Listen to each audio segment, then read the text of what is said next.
কে দুনিয়ার ভিতরে দেখছেন যে কেউ বিছানা নিয়ে কইছে যে আমার অমুকে বিছানা নিছে?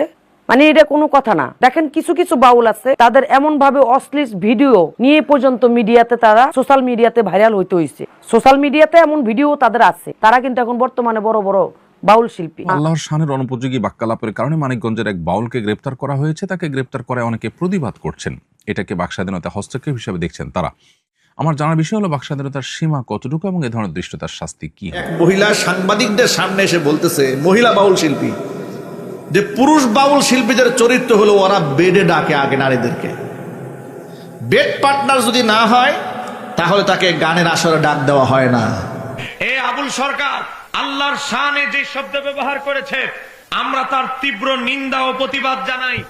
কথা বলেন না কেন? ঠিক কিনে সে ইনডাইরেক্টলি আল্লাহকে মুনাফিক বানানোর অপচেষ্টা করেছে, সে ইনডাইরেক্টলি আল্লাহকে মুনাফিক বলার চেষ্টা করেছে।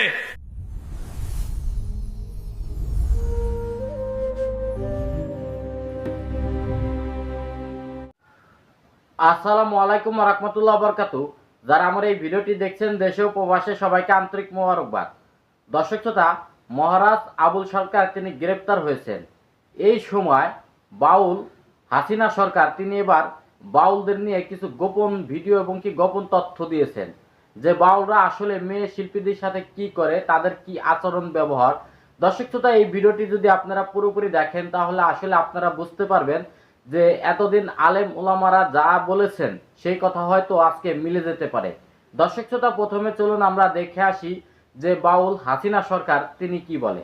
সোশ্যাল মিডিয়াতে এমন ভিডিও তাদের আছে, তারা কিন্তু এখন বর্তমানে বড় বড় বাউল শিল্পী। আপনারা গুরুজন, আপনাদের হাতে তো অনেক প্রোগ্রাম আসে, তা আপনারা যদি একটু পারেন তাহলে আমাকে 2-1টা প্রোগ্রাম দিই। ওই সুযোগে আমাকে বলতেছে তা প্রোগ্রাম দিতে পারি যদি কথা শুনিস। কি কথা শুনবো? কি কথা শুনবি? একটা মেয়ে মানুষ আর একটা পুরুষ মানুষে কেন ডাকে, এটা কি বুঝিস না? তাহলে এর চাইতে আর খোলামেলা কি আর বল। তো তারা এই ধরনের কিছু শিল্পী আছে গান দিয়ে ভাইরাল, কিছু শিল্পী আছে তাদের অশ্লীল ভিডিও দিয়ে বা চরিত্র নিয়ে কথা কইয়ে তাদের এগুলা ভাইরাল। তারপর কেন আমার একটা গান আসলে আমার সেই বাউলরাই আমার পেটে লাথি মারে। আমার নামে কিছু প্রোগ্রাম যখন, এটা হলো বাউল গানের ক্ষেত্রে, সব গানের ক্ষেত্রে কমিটিরা যখন একজনের মাধ্যমে কিন্তু একজনকে ফোন দেয় যে অমুকের নাম্বারটা বা অমুককে পাওয়া যাবে কিনা, এরকম মনে করেন আমাকে যদি কোনো কমিটি চায়, ওনারা ওনাদের মতো করে ওনারা অন্য শিল্পীকে দিয়ে দেয়। আমি বললাম যে দেখেন, আমি এতদিন কিন্তু ধৈর্য ধরেছিলাম, কাউকে কোনো কিছু বলি নেই, কিন্তু আমিও তো বাউল শিল্পী। তা আমি যদি কর্ম না করতে পারি, আমি যদি গান নাই গাইতে পারি, তাহলে আমার সংসার চলবে কি করে? আমি কি করে চলবো? আমার ছেলে সন্তান, আমার ঘর ভাড়া, আমার খানা খোরাক কে চালাবে? আমার তো ওরকম অ্যাবিলিটি নাই যে আমি বসে বসে খাবো। তাই যদি আপনাদের ডাকে সারা দিতে গিয়ে যদি আমি না দিতে পারি, তাহলে আমি বাইনা পাবো না। আর যদি সারা দিতে পারি তাহলে আমার বাইনা পাবো, এমন তো কোনো কথা না। আর আমি বসা থাকাকালীন তারা আমার বায়নাটা বা আমার প্রোগ্রামটা অন্য শিল্পীকে দেয়, তাহলে এটাকে কি বোঝা যাচ্ছে বলেন? আমার পেটে লাথি দেওয়া। আমি তো তাদের কোনো ক্ষতি করিনি। তোমরাও বাউল, আমিও বাউল। তোমরাও কর্ম করো, আমিও কর্ম করি। আমিও গান করি, তোমরা গান করো। তুমি আমাকে সহযোগিতা করো, আমিও তোমাকে সহযোগিতা করি। বিনিময় তো এরকম কোনো কিছু না যে পাইতে হলে দিতে হবে। আমার কাছে এরকম অনেকে বলছে যে এরকম মানে কিছু গিভ অ্যান্ড টেক, কিছু দিতে, কিছু পাইতে গেলে কিছু দিতে হবে, এরকম অনেকে এভাবে বলছে। আর আমি আসলে কথাগুলো বলতে গেলে আমার নিজেরও লজ্জা লাগে, কারণ আমিও তো বাউল। আল্লাহর রহমতে এরকম কোনো কাজ করি না, যদি করতাম তাহলে কিছু না একটা প্রমাণ থাকতো। তো তাদের গান চলছে ভালো, তারা গান ভালো গাক, তাদের চলছে, না গাইলেও ভালো চলছে, আর আমাকে ফোন দেয়, তাহলে আমার যোগ্যতা হিসাবে আমাকে টানে। তাদের কোনো মানে সুপারিশে আমি যাচ্ছি না, উল্টা তারা আমার পেটে লাথি মানে যদি আমার নামে আসে। তাহলে এগুলো তো বাউল বলে না। বাউল রয়েছে বিশাল মনের মানুষ, বাউল রয়েছে ঊর্ধ্ব জগতের। বাউলের বিষয়টা হলো অনেক উপরে। তো তারা এত নিচু মনের কি করে হয় যে তাদের সাথে সময় দিতে হবে, তাদের সাথে রাত যাপন করতে হবে, হ্যাঁ, তাদের সাথে অন্যান্য কিছু শেয়ার করতে হবে, তা না হলে তারা মানে গ্রহণ করবে না। এটা কোনো কথা? এটা কোনো দেশের আইন? আপনি দেখেন নায়ক নায়িকারও তো মনে করেন যে পরিচালকের কাছে যদি সময় না দেয়, নায়ক নায়িকা গড়ে তো উঠায় না। এটাও তো আসছে, বাউল সমাজে এই অবস্থায়, যেমন চিত্র জগতের যে বিষয়টা, কেউ দুনিয়ার ভিতরে দেখছেন যে কেউ বিছানা নিয়ে কইছে যে আমার অমুকে বিছানা নিছে, মানে এটা কোনো কথা না। আপনারা মিডিয়া জগতে আছেন, একজনে একটু কিছু বললে কিন্তু এটাকে বহু দূর করে, ঠিক আছে? আমি নাম বলতে যাব কেন? আমাকে যারা বলছে এখন তাদের ভিতরে মানে ভূমিকম্প সৃষ্টি হয়ে গেছে যে হাসিনা সরকার যদি না জানে নামটা বলে দেয় তাহলে না জানে কি হবে। আমাকে যারা বলছে এখন তাদের ভিতরে সমস্যা হয়ে যাচ্ছে, তাদের পাতলা কেন হয়ে যাবে? আমি নাম বলতে রাজি নই। আমাকে বলছে যারা, আমি তাদের নামে বলছি। সবাই, সকল বাউল তো আমাকে বলে নাই, কিছু কিছু বাউল শিল্পী, সকল বাউল শিল্পী নয়। দর্শক শ্রোতা, আপনারা দেখতে পেয়েছেন যে বাউল হাসিনা সরকার তিনি বলেছেন যে গানের মধ্যে বা বাউলদের মধ্যে কিছু কিছু বাউল আছে যারা এই ধরনের অবৈধ কাজ করে বেড়ায়, যারা আজকাল কিছুর বিনিময়ে কিছু চায়। আসলে সেই বিষয়গুলো ইভেন্টেক বলেন বা গিভেন্টেক বলেন, যেটা চলচ্চিত্র জগতে হয়, সেই বিষয়গুলো বাউলদের মধ্যেও হয়। সেই কথাগুলো তুলে ধরেছেন এবং কি তার সাথে ঘটেছে এবং কি তাকে প্রপোজও করেছে। দর্শক শ্রোতা, তবে এই বিষয় নিয়ে আলেম ওলামারা কি বলে, চলুন তাদের ভিডিওগুলো দেখে আসি। ভাইরা আমার, আমাদের বাংলাদেশে দেখবেন অনেক ভণ্ড পীর আছে, মহিলাদের হাতে হাত রাখে, বায়াত করে, মহিলাদের সাথে মুয়ানাকা করে। এই যে ভণ্ড আবুল সরকারের কথা বললাম না, যে আল্লাহরে গালি দিয়েছে, ও মহিলাদের হাতে হাত রেখে মহিলাদেরকে তওবা পড়ায়। আমি অবাক হয়ে যাই এদের ভণ্ডামি দেখলে। মহিলাদের হাতে হাত রেখে মহিলাকে তওবা পড়ায়। তওবা তো ওরে পড়ানো উচিত, ঠিক কিনা যদি বলেন? ও মহিলাদের হাতে হাত রেখে তওবা পড়ায়। তাদেরকে যদি প্রশ্ন করেন যে আপনি যে মহিলার লগে পর্দা করলেন না, ভেদাভেদ করলেন না, আলাদা করলেন না, কারণটা কি? আপনাকে জবাব দেয়া বলবে আমাদের মন বড় পরিষ্কার, আমাদের মনের মধ্যে নারীদের প্রতি কোনো লোভ নাই, কোনো লালসা নাই, এই কথা বলবে। কিন্তু ওদের আসল চরিত্রটা আরেক বাউল মহিলা শিল্পী আজকে জাতির সামনে প্রকাশ করে দিয়েছে। গোটা বাংলাদেশ যখন বাউলদের কিনে কথা হচ্ছে না, তখন এক মহিলা সাংবাদিকদের সামনে এসে বলতেছে, মহিলা বাউল শিল্পী, যে পুরুষ বাউল শিল্পীদের চরিত্র হলো ওরা বেডে ডাকে আগে নারীদেরকে, বেড পার্টনার যদি না হয় তাহলে তাকে গানের আসরে ডাক দেওয়া হয় না। আমার বহুত বড় বড় বাউল শিল্পীরা আমাকে বেড পার্টনার করতে চেয়েছে, আমি সারা দেই না, এজন্য আমাকে দাওয়াত দেয় না। এটা মিডিয়ার সামনে সাংবাদিকদের সামনে বলেছে। এর দ্বারা স্পষ্ট প্রমাণ হয় এই বাউল সম্প্রদায় হচ্ছে একটা লম্পট সম্প্রদায়। ঠিক না? একজন বলেন, ভণ্ড সম্প্রদায় গুলো। প্রিয় ভাইয়েরা আমার, ওরা বলে আমাদের নারীদের উপর কোনো আকর্ষণ নাই, মুসাফা করলেও সমস্যা নাই, মুয়ানাকা করলেও অসুবিধা নাই। এই যে আপনাদের পার্শ্ববর্তী এলাকা কুমিল্লা লাকসাম, সেখানে এক ভণ্ড আছে, ওই যে গান গিয়া পিটারি খেয়েছিল, আমার মরণকালে ঢুলবাসি বাজাইও। ঠিক কিনা বলেন? পাবলিক এমন গণ পিটুনি দিয়েছে, কয়দিন পর পরে এর হাসপাতালে ভর্তি করা লাগে। এ আবুল সরকার আল্লাহর শানে যে শব্দ ব্যবহার করেছে, আমরা তার তীব্র নিন্দা ও প্রতিবাদ জানাই। কথা বলেন না কেন, ঠিক কিনা? সে ইনডাইরেক্টলি আল্লাহকে মুনাফিক বানানোর অপচেষ্টা করেছে, সে ইনডাইরেক্টলি আল্লাহকে মুনাফিক বলার চেষ্টা করেছে।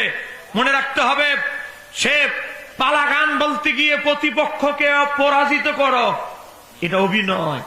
কিন্তু প্রতিপক্ষকে গায়াল করতে গিয়ে তুমি আল্লাহর শানে এমন শব্দ ব্যবহার করেছো যেটা তোমার ইমান চলে গেছে। একথা কেন কেন, ঠিক কিনা? অধিকাংশ বাউলদের তো ইমান আছে কিনা আল্লাহ জানে, কারণ তারা সাহাবীদেরকে গালাগালি করে। তারা অধিকাংশ বাউল হচ্ছে শিয়াপন্থী, শিয়াদের আকীদা তারা পোষণ করে, হযরত আবু বকর ওমরকে সমালোচনা করে। তারা অধিকাংশ বাউল, 99% বাউলদের আকীদা হযরত আবু বকর ওমর দুইজনে গোপন সন্ধি কৌশল করে ক্ষমতা দখল করে ফেলেছে। ওমরে বলে, আবু বকর তুমি আগে খলিফা হও, তোমার পরে আমার লাইন গেটটা ক্লিয়ার করে দিবা, আমি খলিফা হব। একটু জোরে বলেন না নাউজুবিল্লাহ। মনে হইল জানো সুফে সুফে কানে কানে হযরত ওমর তাদের কাছে বলে গেছে, এমন ভাবে বলে, কিতাবে তো নাই, মনে হয় জানে কানে কানে তাদেরকে বলে গেছে। এমন একটা অবস্থা। অধিকাংশ বাউল শিয়া আকীদায় দর্শনে লালন করে। এরা আমাদের এই যে 5 ওয়াক্ত নামাজে বিশ্বাসী নয়। হ্যাঁ বাবা, তারা বলে মুর্শিদি খোদা, উনি রাসূল, উনি সব। একটু জোরে কন্যা নাউজুবিল্লাহ। আর আমরা গাউসু বাকের তাসাউফের কিতাব, দেখেন গুনিয়াতুত তালিবিন, দেখেন সিররুল আসরার, দেখেন আল ফাথুর রব্বানি, এক কিতাব আগে পড়ে দেখো, দেখো তাফসীর জিলানী। আল্লাহকে পাওয়ার মাধ্যম হচ্ছে ওলি আল্লাহ। বলেন আল্লাহকে পাওয়ার মাধ্যম হচ্ছে কি? ওলি আল্লাহ। ওলি আল্লাহ আল্লাহ নয়, এই কথা কোন ওলি আব্দাল গাউস কুতুব বলে যায় নাই। পীর মুর্শিদের মাধ্যমে আমরা আল্লাহ রাসূলকে হাসিল করব। আল্লাহ রাসূলকে যদি আমরা পাই, খুশি হবেন কে? পাইয়া যাব কাকে? এখন শব্দ একটা বলছে, আল্লাহ এক মুখে বলতেছে আমি সর্বপ্রথম আমি সৃষ্টি করছি, আমি সর্বপ্রথম আকল জ্ঞান সৃষ্টি করছি, আমি সর্বপ্রথম সৃষ্টি করছি নূর, আবার সর্বপ্রথম সৃষ্টি করছি অমুক। এক মুখে আল্লাহ 4 রকমের কথা বলতেছে। হ্যাঁ, আল্লাহর কথার কোন গোয়া মাতা আমি কিছু পাই না করে আসতেছে। তারপরে মাতা কোনটা? এক মুখে যে 2 কথা কয়, হ্যাঁ রে মুখ কয় না হোক কয়? একটু জোরে কোন না বুঝবি। আমি পুরাটা ভিডিও শুনেছি, আপনারা শুনবেন। তারপরে বলে আল্লাহ এক মুখে যে এত কথা কয়, আল্লাহর মুখ কয়টা? ওইটা মুখ না হোক, ওইটাও আমার জানা দরকার। একটু জোরে কোন না। এই যে শব্দ প্রয়োগ করলো, উদ্দেশ্য কি জানেন? এর বিপরীত পার্টিরে বুঝলেন না, ফালাগান্ত বিপরীত পার্টির হারানো। তুমি বিপরীত পার্টির হারাইতে গিয়ে যে আল্লাহর শানে এই যে ধরনের বেয়াদবি শব্দ বললা, ইমান তো আগেই হেন নাই। আমি বলবো এই অধিকার তোমাকে কে দিয়েছে? রাষ্ট্রীয় ভাবে তার সঠিক বিচার হোক, এটা আমরা চাই। এক কথা বলে না কেন, ঠিক কিনা? আল্লাহর শানের অনুপযোগী বাক্যালাপের কারণে মানিকগঞ্জের এক বাউলকে গ্রেপ্তার করা হয়েছে। তাকে গ্রেপ্তার করে অনেকে প্রতিবাদ করছেন। এটাকে বাকস্বাধীনতা হস্তক্ষেপ হিসেবে দেখছেন তারা। আমার জানার বিষয় হলো বাকস্বাধীনতার সীমা কতটুকু এবং এ ধরনের দৃষ্টতার শাস্তি কি হওয়া উচিত। খুবই গুরুত্বপূর্ণ প্রশ্ন। বাকস্বাধীনতার সীমারেখা প্রত্যেকটা ক্ষেত্রেই কিন্তু আছে। যারা আল্লাহ তাআলা সম্পর্কে আজেবাজে উক্তি করার বিষয়টিকে বাকস্বাধীনতা হিসেবে দেখছেন এবং সে ব্যক্তি গ্রেপ্তারের প্রতিবাদ করছেন, আমি তাদের কাছে বিনয়ের সাথে প্রশ্ন রাখতে চাই, কেউ যদি বাংলাদেশের সংবিধান, বাংলাদেশ রাষ্ট্রের বিরুদ্ধে অবস্থান নেয়, কথা বলে, তাহলে তার সেই কথা বলাটাকে মত প্রকাশের স্বাধীনতা, বাকস্বাধীনতা হিসাবে তারা দেখবেন কি না? পৃথিবীর সকল স্বাধীনতারই একটা সীমানা থাকে। বাকস্বাধীনতা বলি বা ব্যক্তি স্বাধীনতা বলি, মত প্রকাশের স্বাধীনতা বলি, এ সবগুলোর কিন্তু একটা সীমা আছে। সীমাহীন বাকস্বাধীনতায় পৃথিবীর কোনো সমাজ, কোনো মানুষই কখনো পরিপূর্ণভাবে বিশ্বাস করে না।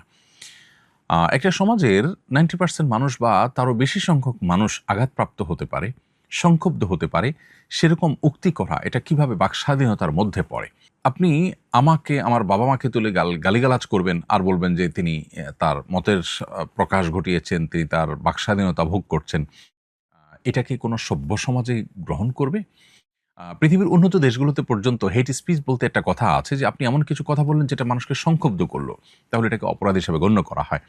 কিন্তু বাংলাদেশে এক শ্রেণীর সেকুলার বামপন্থীরা তারা আল্লাহ এবং তার রাসূলকে নিয়ে কটূক্তি করলে তখন তারা বাকস্বাধীনতা এবং মত প্রকাশের স্বাধীনতার এই কথাটা নিয়ে আসেন। কিন্তু এই ছাড়া অন্য অনেক জায়গায় তাদেরকে আমরা এই বাকস্বাধীনতা এবং মত প্রকাশের স্বাধীনতার এই সবক দিতে দেখি না। এটা খুবই দুর্ভাগ্যজনক একটি বাস্তবতা এবং এ ধরনের কর্মকাণ্ড যারা করে তাদেরকে কঠোর শাস্তির আওতায় আনা উচিত এবং এটার জন্য প্রয়োজনীয় আইনের সংস্কারও করা দরকার। কারণ বাংলাদেশের মতো সাম্প্রদায়িক সম্প্রীতির একটি উজ্জ্বল উদাহরণ যে দেশে রয়েছে, সে দেশে শান্তিপূর্ণ পরিবেশকে বিঘ্ন করবার জন্য দেশি এবং বিদেশি বিভিন্ন চক্রান্ত এ ধরনের কর্মকাণ্ড পরিচালনা বিভিন্ন সময় করে থাকতে পারে। বিধায় সেই পথ যেন কেউ ব্যবহার করতে না পারে, সেটা যেন চিরতরে বন্ধ করা যায়, সেজন্য কঠোর ব্যবস্থা থাকা উচিত। এবং তথাকথিত মত প্রকাশের স্বাধীনতা বা বাক স্বাধীনতার নামে এ ধরনের বিষয়গুলোকে যারা প্রশ্রয় দিয়ে থাকেন তারা নিজের সঙ্গে প্রবঞ্চনা করছেন, প্রতারণা করছেন বলে আমরা মনে করি এবং দেশের মানুষকে তাদের ব্যাপারে সোচ্চার হতে হবে। দর্শক শ্রোতা, আপনারা দেখতে পেয়েছেন এই বিষয়টা নিয়ে আলেমরা কিন্তু তারা স্পষ্ট বয়ান দিয়েছেন এবং কি শাহেখ আহমদুল্লাহ সাহেব তাদের বিচার চেয়েছেন এবং কি আপনার অন্য আলেম যারা আছে তারাও কিন্তু এই বিষয় নিয়ে স্পষ্টভাবে বিচার চেয়েছেন এবং কি যারা ধর্ম অবমাননা করবে, যারা আল্লাহকে অবমাননা করবে, নবীকে অবমাননা করবে এবং কি ওলিয়া আউলিয়ার শানে আঘাত করবে, তাদেরকে আইনের আওতায় এনে শাস্তি দেওয়া হোক, এই বিষয়টা কিন্তু স্পষ্ট করেছে। দর্শক শ্রোতা, তবে আজকের এই ভিডিওটি এই পর্যন্ত। ভিডিওটি যদি ভালো লাগে অবশ্যই লাইক, কমেন্ট, শেয়ার করবেন এবং কি চ্যানেলটি সাবস্ক্রাইব করবেন। আল্লাহ হাফেজ।